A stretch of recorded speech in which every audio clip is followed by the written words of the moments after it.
Okay guys, may share ako sa inyo. So, sa nagtatanong po sa mga sugat-sugat, ano daw po yung magandang igamot. So, spray yung gamit natin guys. So, disclaimer, hindi po tayo nagpo-promote ng produkto. Ito po ay for ideas only sa kapwa ko Backyard Dog Racing. So, ito guys, kita nyo, meron isang sugat konti. So, Combinix po yan. So, shake nyo lang. Tapos, spray. So, yan lang guys. Maganda ang Combinix guys. Meron siyang may amoy siya. Hindi siya kinakapitan ng langaw. So, meron pa dito. Yung isa kong inahin. Yan. Hindi naman siya payat. Pero kapag umihiga kasi siya, medyo hindi nag-iingat, so nasusugat yung banda rito. Yan, kadalasan nasusugat yan kapag kapag nasa 20 days up na nagpapasuso kasi pumapayat.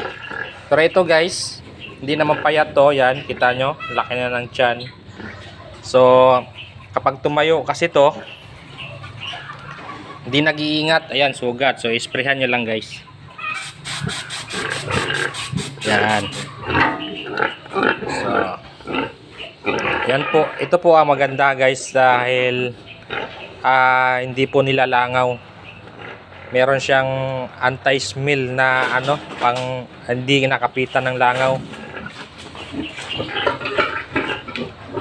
So ito 21, magbilang pa ako ng 18 to 21 days para malaman kung buntis. Wala pang 21 days to. So ito guys, malapit na mga anak to. October 3 yung June ito. So i-update ko kayo lagi dito for para sa mga baguhan na nagtatanong. Gawan ko ng procedure ulit to kasi yung iba hindi nakakapanood, lalo na yung mga bagong followers. So marami pa rin katanungan, so i-update ko kayo nito. So yun lang guys, gamot sa mga sugat-sugat para mabilis gumaling, antibacteria.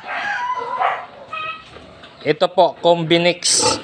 I-spray nyo lang po, antibacterial po yan.